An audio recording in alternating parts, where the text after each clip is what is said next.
Okay, so this is a perspective for digital camera users. I'm doing this partly because I'm an elitist, and who isn't these days, but also because I actually think these are really, really fun cameras, and a lot of people are interested in them, and I may, there might be somebody out there who's never heard of this sort of thing and would really like to play with this, so I'm just going to show off what it can do. So this is a plate camera by Voigtlander. It's a 9x12 centimeter plate camera, and you can buy film for it. The film goes into this little cassette called a film holder. You have to load it in the dark, and it fits right in here. It's a big sheet of film, about like this, just a flat piece of film. And this is a dark slide that keeps it covered up when it's not in the camera. So this is the camera itself. It's about the size of a digital SLR, a little bit bigger. And when you want to use it, you press a little release button on the top here, and it pops open. Once it's popped open, you can reach in, grab a couple little thumb pieces here, and pull out the front standard. That's this front thing here with the lens on it. And the lens is built into its own shutter, so there's no shutter in the back. To start using it, you set the shutter to time mode. If I open up the viewing hood here, which is where you actually compose, you'll be able to see what happens here. When you click that, lens opens up. Click it again, lens closes. That's on time mode. On bulb mode, it opens for as long as you press down the shutter. Just like that. And then there's instantaneous mode, where you can set the shutter speed on this dial here. Woohoo, steampunk, for you steampunky type people. Pull down on the little lever there, and shoot.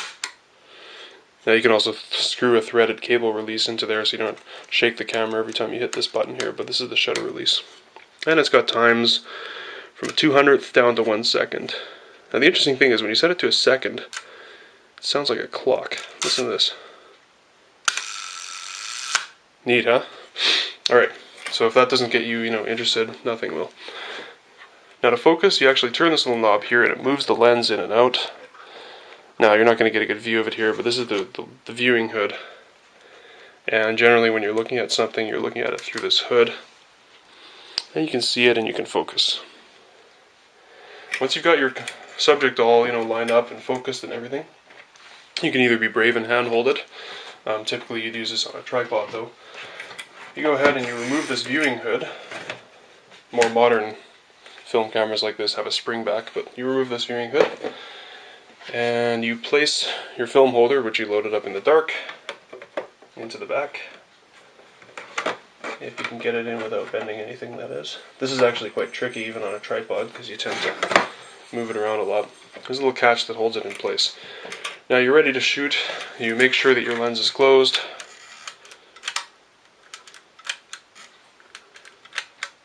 You set it to your instantaneous mode, set your time. Let's say we're going with 1/10 of a second here. Cock the shutter with this little cocking lever. Just tightens up the springs. Now you have your camera all ready to go. You have your shutter release plugged in there. You've got your aperture set via the lever on top of the shutter here. Pull out the dark slide so the film is now exposed. Press the shutter release. Can't find it here. Yeah, there we go. Take your shot. Pop the dark slide back in. Open it up. Pull it out. And you've got your dark slide all ready to go off to the darkroom. Processing sheets is pretty easy if you're willing to, get the equipment to do it. You can even do it in trays. You can get 3 little trays in a row with your 3 different chemical solutions and just swish the sheet around in each tray for the amount of time you need. Otherwise you can buy, drums and things like that to make it a little bit easier. And once you're done, you've got a piece of film. You can either print traditionally in the darkroom, but a lot of you probably have no interest in that, or you can scan it on a flatbed like the one I have hiding under here. Now you can't see it, but there's a flatbed scanner underneath this little diddly display I set up.